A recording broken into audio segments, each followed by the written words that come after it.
December 12, 2025. Mark this date. While most Americans prepare for the holiday season, unaware of what's unfolding behind closed doors, the Federal Reserve is preparing to execute one of the most consequential monetary policy shifts in recent history. On this Friday, the central bank will initiate a new phase of balance sheet expansion, a technical term that, stripped of its bureaucratic language, means one thing: money printing. And when the Fed prints money, the consequences ripple through every corner of the economy, from Wall Street trading floors to grocery store checkout lines in Middle America. This isn't the first time the Federal Reserve has expanded its balance sheet. In fact, the central bank has become remarkably comfortable with this tool over the past 15 years. During the 2008 financial crisis, the Fed's balance sheet exploded from roughly $900 billion to over $4.5 trillion by 2015 through successive rounds of quantitative easing. Then came the pandemic. In March 2020, as the economy collapsed and markets seized up, the Fed unleashed an unprecedented monetary intervention, expanding its balance sheet from $4.2 trillion to nearly $9 trillion in a matter of months. The scale was staggering, the speed was unprecedented, and the long-term consequences are still unfolding today. Now, as December 2025 approaches, the Federal Reserve finds itself at another critical juncture. After spending 2022 and 2023 aggressively reducing its balance sheet in an attempt to combat the worst inflation in 4 decades, the central bank is reversing course. The balance sheet, which peaked at $8.9 trillion in April 2022, had been reduced to approximately $7.1 trillion by late 2024 through a process called quantitative tightening. The Fed allowed bonds to mature without reinvesting the proceeds, effectively removing money from the financial system. It was the opposite of money printing, a deliberate contraction designed to cool an overheating economy. But something changed. Throughout 2024, cracks began appearing in the financial system. Regional banks faced renewed stress. Liquidity in the Treasury market, the deepest and most important market in the world, began to deteriorate. Credit conditions tightened beyond the Fed's comfort zone. And beneath the surface, repo markets showed signs of strain that reminded veteran traders of the disruptions seen in September 2019, when overnight lending rates spiked unexpectedly and forced the Fed to intervene. The Federal Reserve, always attuned to financial stability risks, began signaling a shift. By November 2025, Fed officials were openly discussing the need to adjust the pace of quantitative tightening. Then came the announcement that caught many by surprise. Starting December 12th, the Fed would not only slow the pace of balance sheet reduction, but would actually begin modest expansion in specific areas of its holdings. The justification was technical: ensuring adequate reserves in the banking system, maintaining smooth market functioning, preventing a repeat of past liquidity crises. But the reality was simpler. The Fed was preparing to print money again. Understanding what this means requires understanding how the Federal Reserve actually creates money. Unlike the popular image of printing presses churning out paper currency, modern money creation is entirely digital. When the Fed expands its balance sheet, it purchases assets, typically Treasury bonds or mortgage-backed securities, from banks and financial institutions. It pays for these assets by crediting the seller's reserve accounts at the Federal Reserve with newly created digital dollars. These reserves then flow through the banking system, increasing the monetary base and expanding credit availability throughout the economy. The mechanism is elegant in its simplicity, but profound in its consequences. When the Fed creates reserves, it increases the amount of money in the financial system. This excess liquidity searches for productive uses, flowing into stocks, bonds, real estate, and other assets. Asset prices rise. Borrowing becomes easier. Economic activity accelerates. In theory, this stimulates growth during downturns. In practice, it also plants the seeds of inflation. And herein lies the critical question facing Americans as December 12th approaches. What will this new phase of Fed money printing mean for inflation? The answer is complex, controversial, and absolutely vital to understanding what comes next for the economy. On one hand, Federal Reserve officials insist this is not a return to the massive quantitative easing programs of the past. The scale is smaller, the purpose is different, technical rather than stimulative. Fed Chair Jerome Powell has repeatedly emphasized that these operations are about maintaining financial stability and ensuring adequate reserves, not about easing monetary policy or stimulating economic growth. The distinction, Fed officials argue, is crucial. But critics see it differently. They point out that money printing is money printing, regardless of the stated justification. When the Fed expands its balance sheet, it increases the money supply. And when the money supply grows faster than the productive capacity of the economy, inflation follows as surely as night follows day. This is not theory, it's economic history, repeated across centuries and continents. From Weimar Germany to Zimbabwe, from ancient Rome to modern Venezuela, the pattern is consistent. Expand the money supply excessively, and currency loses purchasing power. The timing makes the situation particularly sensitive. Inflation, which peaked at over 9% in the summer of 2022, has gradually declined toward the Fed's 2% target. But progress has been uneven, and core inflation, which excludes volatile food and energy prices, remains stubbornly elevated. Americans continue to feel the pain of higher prices every day. Groceries cost significantly more than they did 3 years ago. Housing remains unaffordable for millions. The accumulated price increases since 2021 have eroded purchasing power and squeezed household budgets across the country. Now, just as inflation appears to be moderating, the Federal Reserve is preparing to inject fresh liquidity into the system. The decision raises uncomfortable questions about the Fed's priorities and its understanding of inflation dynamics.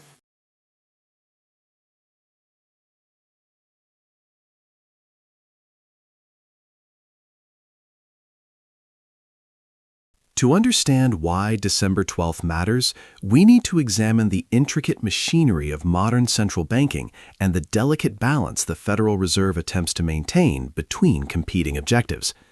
The Fed operates under a dual mandate: maximize employment and maintain price stability. But in practice, a third objective has become equally important: ensuring financial stability. And it's this third mandate that's driving the decision to resume balance sheet expansion. The immediate trigger traces back to concerns about bank reserves. In the American banking system, reserves are deposits that commercial banks hold at the Federal Reserve. These reserves serve multiple critical functions.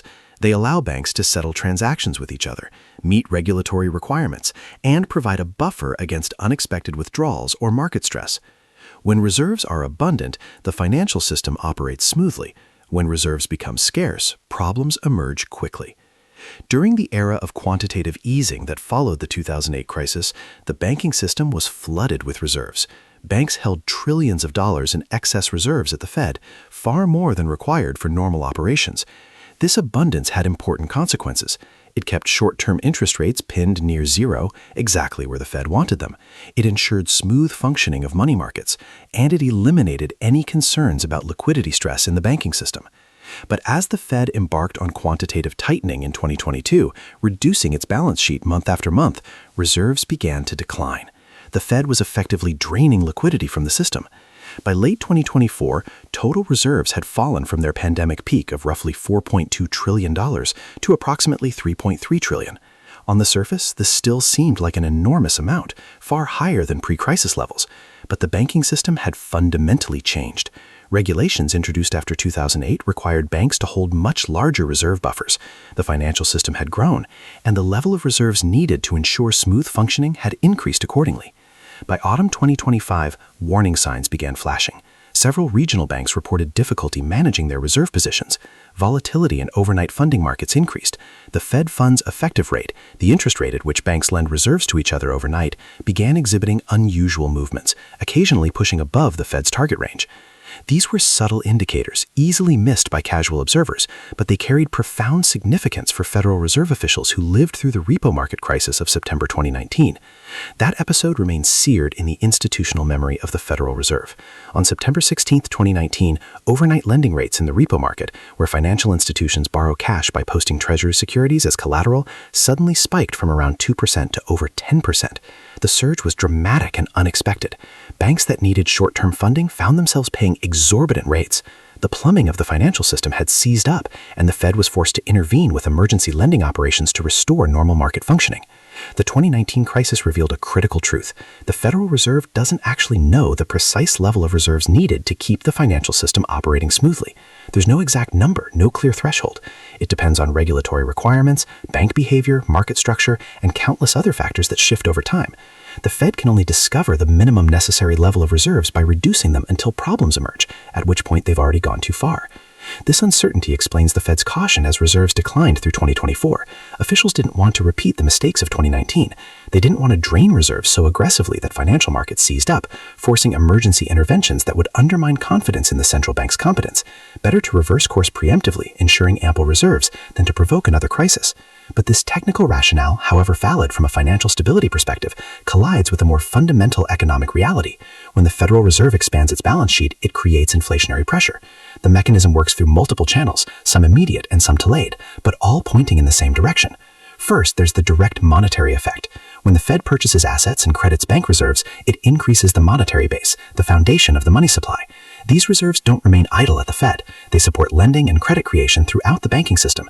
When banks have excess reserves, they're more willing to extend loans. When credit expands, spending increases. When spending rises faster than the economy's productive capacity, prices rise. It's a chain reaction that begins with the Fed's balance sheet and ends with higher prices at the grocery store. Second, there's the expectations channel. Financial markets watch the Federal Reserve obsessively. Every policy decision, every statement from Fed officials, every shift in the balance sheet, all are analyzed for clues about the future path of monetary policy. When market participants see the Fed resuming balance sheet expansion, they interpret it as a signal that policy will remain loose, that interest rates might not rise as high or stay elevated as long as previously expected. These expectations feed into asset prices, borrowing costs, and inflation forecasts, creating real economic effects. Third, there's the wealth effect. When the Fed injects liquidity into financial markets, asset prices tend to rise. Stock markets rally, bond yields fall, real estate values increase. This creates a wealth effect. People who own these assets feel richer and spend more freely. Increased spending drives economic activity, but it also drives prices higher, especially in areas where supply can't quickly adjust to meet rising demand. Fourth, there's the currency effect. When the Federal Reserve expands its balance sheet while other central banks tighten, the dollar tends to weaken relative to other currencies. A weaker dollar makes imports more expensive, directly feeding into consumer price inflation. It also makes U.S. assets cheaper for foreign buyers, potentially fueling additional asset price inflation. The counterargument from Federal Reserve officials and mainstream economists emphasizes several mitigating factors. They point out that the relationship between money supply growth and inflation is not mechanical or immediate. In the decade following the 2008 crisis, the Fed massively expanded its balance sheet, yet inflation remains stubbornly below the 2% target for years. Money velocity, the rate at which money circulates through the economy, collapsed, offsetting the increase in money supply. Excess reserves sat idle at the Fed rather than flowing into the real economy. The predicted inflation surge never materialized, at least not until 2021. They also argue that current conditions differ fundamentally from the pandemic era. In 2020, the Fed was responding to an economic collapse, flooding the system with liquidity, while the government deployed trillions in fiscal stimulus. The combination of massive monetary and fiscal expansion, hitting an economy disrupted by lockdowns and supply chain chaos, created the perfect inflationary storm. But today, the economy is stronger, fiscal policy is tighter, and the scale of Fed intervention is far smaller. The inflation risk, officials argue, is manageable. But this reassurance rings hollow to those who've studied monetary history and watched the Fed's track record on inflation. In fact, a careful examination of the institution's history reveals a pattern of systematic misjudgment, delayed recognition, and policy errors that have cost Americans dearly. Understanding this history is essential to evaluating the risks posed by the balance sheet expansion beginning December 12th. Consider the most recent and painful example, the inflation surge of 2021-2023. As prices began accelerating in early 2021, Federal Reserve officials dismissed the warning signs. Chair Jerome Powell and other Fed leaders repeatedly characterized rising inflation as transitory, a temporary phenomenon driven by pandemic-related supply chain disruptions that would resolve on its own. The Fed maintained near-zero interest rates and continued purchasing $120 billion in assets every month, even as inflation climbed from 2% to 4% to 5% and beyond. This wasn't simply an innocent forecasting error. The Fed had access to real-time data showing surging money supply growth, exploding fiscal deficits, booming asset prices, and tight labor markets, all classic indicators of building inflationary pressure. Yet policymakers chose to look past these signals, anchored to models that had worked during the low inflation era of the previous decade, but proved catastrophically wrong in the changed environment of 2021. By the time the Fed finally acknowledged the inflation problem in late 2021 and began raising interest rates in March 2022, prices were rising at the fastest pace in 4 decades. The delay meant the Fed had to tighten policy far more aggressively than would have been necessary with earlier action. Interest rates surged from near zero to over 5% in barely 18 months, one of the fastest tightening cycles in Fed history. The economic and social costs were enormous. Millions of Americans saw their purchasing power evaporated, savings were eroded, fixed-income retirees on limited budgets faced impossible choices, the housing market froze as mortgage rates doubled, and the aggressive rate hikes pushed the economy to the brink of recession. The transitory mistake wasn't an isolated incident. It fits a broader pattern in Federal Reserve history. In the 1970s, the Fed repeatedly underestimated inflation, keeping policy too loose for too long and allowing price pressures to become entrenched in expectations and wage setting. The result was a decade of stagflation that required the painful Volcker shock of the early 1980s, interest rates above 20% and back-to-back recessions to finally break inflation's grip on the economy. Even Fed Chair Paul Volcker, widely celebrated as the man who conquered inflation, initially underestimated the problem. When he took office in 1979, he believed inflation could be controlled with modest tightening. Only after several failed attempts did he recognize that truly draconian measures were necessary. The lesson: central banks consistently underestimate inflation's persistence once it takes hold. This historical context makes the December 12th decision particularly concerning. The Fed is expanding its balance sheet at a moment when inflation, though declining from its peak, remains above target and shows signs of becoming sticky. Core inflation, the Fed's preferred measure, which strips out volatile food and energy prices, continues running above 3%, well above the 2% goal. Inflation expectations, carefully tracked through surveys and market indicators, have drifted higher and show worrying signs of becoming unanchored. The mechanics of how this new money printing could reignite inflation are straightforward. When the Fed expands its balance sheet, it increases bank reserves. These reserves provide the raw material for credit expansion. Banks with excess reserves face lower funding costs and stronger balance sheets, making them more willing to lend. As credit flows more freely, spending increases. Businesses face stronger demand and gain pricing power. Workers, observing rising prices, demand higher wages to maintain their purchasing power. Businesses facing higher labor costs raise prices further to protect margins. The wage-price spiral begins. This doesn't happen instantly. There are lags, sometimes long and variable lags, between monetary policy actions and their effects on inflation. Milton Friedman, the Nobel Prize-winning economist who studied monetary history exhaustively, famously observed that monetary policy works with long and variable lags of 12 to 18 months or more. The Fed's balance sheet expansion beginning December 12th might not show up in inflation data until mid-2026 or later, but by then the inflationary pressures will be building beneath the surface, potentially requiring another painful tightening cycle to control. The situation is complicated by structural factors that make the current economy more inflation-prone than in previous decades. Global supply chains, once a powerful disinflationary force as production shifted to low-cost countries, are being rebuilt with more emphasis on resilience than efficiency. This reshoring and friendshoring of manufacturing inherently costs more and puts upward pressure on prices. Geopolitical tensions have fragmented global trade, reducing competition and allowing producers more pricing power. Demographic shifts in many developed countries are tightening labor markets structurally, giving workers more bargaining power over wages. Climate change is disrupting agriculture and raising food prices. The transition to renewable energy requires massive investment and carries inflation risks. These structural shifts mean that the same amount of monetary expansion could generate more inflation today than it would have had in the 2010s. The economy's speed limit, the rate at which it can grow without generating inflation, may have declined. The Fed's balance sheet expansion, even if modest by pandemic standards, could hit an economy with less spare capacity and more inflation vulnerability than policymakers assume. There's also the question of market expectations and central bank credibility. The Federal Reserve's most powerful tool is not actually interest rates or its balance sheet, it's credibility.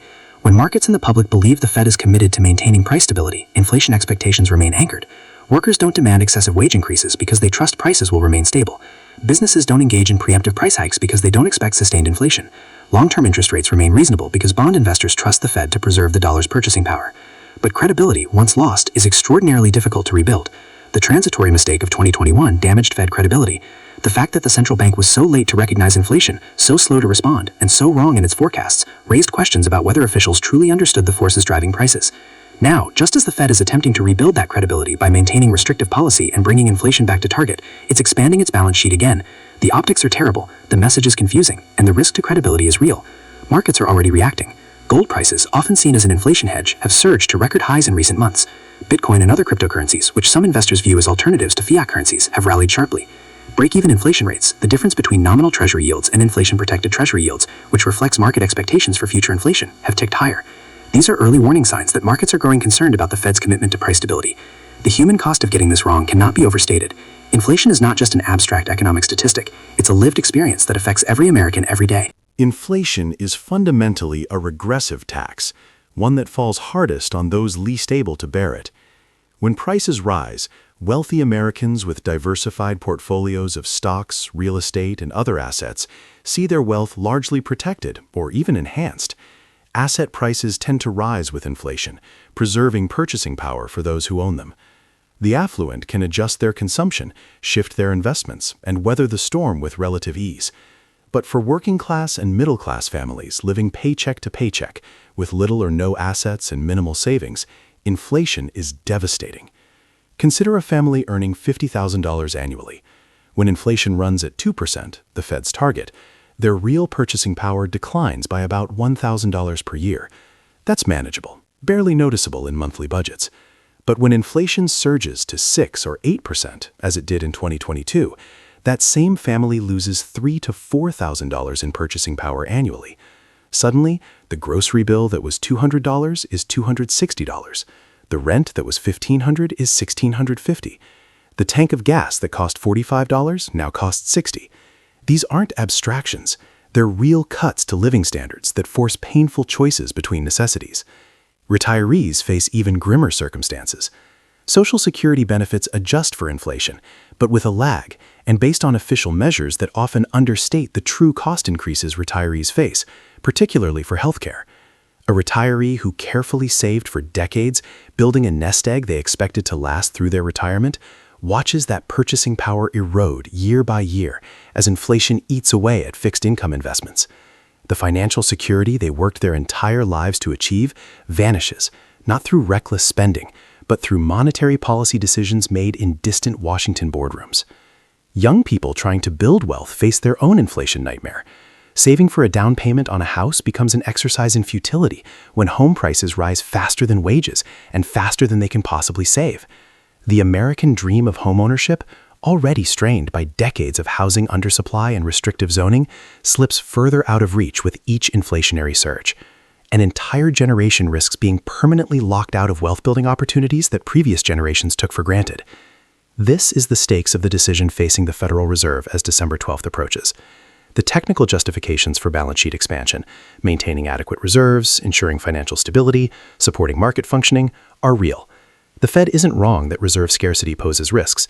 The memories of September 2019, when repo markets seized up unexpectedly, are legitimate cause for caution. No one wants to see financial markets freeze, forcing emergency interventions that shake confidence in the system. But the inflation risks are equally real and potentially far more damaging to far more people. Financial market disruptions, while dramatic and concerning to policymakers and Wall Street, are typically short-lived and affect a relatively narrow segment of the population. Inflation, by contrast, is pervasive and persistent, touching every transaction in the economy and eroding living standards across the entire population. The trade-off the Fed faces is fundamentally about whose interests to prioritize: financial market stability or price stability, Wall Street or Main Street. The optimal solution would be to address the root causes of reserve scarcity without resorting to balance sheet expansion. The Fed could adjust reserve requirements, provide more explicit guidance about the minimum comfortable reserve level, or create standing repo facilities that provide liquidity insurance without permanently expanding the balance sheet. Some of these tools exist but haven't been fully utilized. Others would require regulatory changes. All would be preferable to simply printing more money and hoping inflation doesn't follow. But the path of least resistance is balance sheet expansion. It's the tool the Fed knows best, having used it repeatedly over the past 15 years. It's quick to implement, requiring no regulatory approval or lengthy implementation period. It provides immediate relief to any reserve pressures in the banking system, and it allows the Fed to maintain the illusion of control, demonstrating to markets that it stands ready to provide liquidity whenever needed. The deeper problem is that the Federal Reserve has become addicted to its own balance sheet. Having expanded from under $1 trillion before 2008 to nearly $9 trillion at its peak, the Fed has created a financial system that depends on its constant intervention. Banks have adjusted their business models around abundant reserves. Asset prices have been supported by the implicit promise that the Fed will always provide liquidity when markets stumble. The entire structure of modern finance has been built on the foundation of an ever-expanding Fed balance sheet. Attempting to reverse this process through quantitative tightening proved difficult and ultimately unsustainable. Within 2 years of beginning balance sheet reduction, the Fed is already reversing course. Unable to shrink its footprint without destabilizing the system it has spent 15 years reshaping. This reveals an uncomfortable truth. The Fed may have crossed a threshold from which there is no return, committing itself to a permanently large and active role in financial markets that previous generations of central bankers would have found unthinkable. The implications for inflation are profound and troubling. If the Fed cannot reduce its balance sheet without triggering financial instability, then it has lost one of its key tools for controlling inflation. Quantitative tightening was supposed to be the reverse of quantitative easing, a way to drain excess liquidity and cool inflationary pressures. But if the Fed must reverse course and resume expansion whenever reserves decline too far, then monetary policy becomes a one-way ratchet. The balance sheet can expand during crises, but can never fully contract during recoveries. Over time, this creates a persistent inflationary bias in monetary policy. History suggests where this path leads. Every major fiat currency that has ever existed has eventually succumbed to inflation, as governments and central banks proved unable to resist the temptation to print money. The dollar has already lost over 97% of its purchasing power since the Federal Reserve was created in 1913. The pace of that decline has varied, slow and steady during some periods, rapid and traumatic during others, but the direction has been consistent. Each crisis brings fresh money printing, each recovery fails to fully reverse the expansion, and the long-term trend is inexorably toward currency debasement. This doesn't mean hyperinflation is imminent or that the dollar will collapse next year. The US economy remains the largest and most dynamic in the world. The dollar retains its status as the global reserve currency, backed by the depth of American financial markets, the strength of US institutions, and the absence of credible alternatives. These advantages provide significant room for policy mistakes before truly catastrophic consequences materialize. But advantages can be squandered. Reserve currency status is not a permanent birthright. Britain learned this painfully in the 20th century as the pound sterling lost its dominant position. Trust in a currency depends on sound policies, fiscal discipline, and central bank credibility. These qualities can erode gradually through repeated policy errors until a tipping point is reached and confidence collapses suddenly.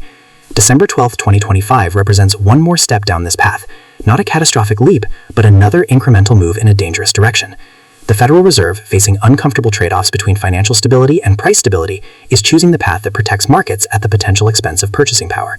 The decision may be justified in narrow technical terms, but the broader pattern is unmistakable. When forced to choose, the Fed consistently prioritizes financial markets over inflation control. For ordinary Americans, the message is clear: protect yourself.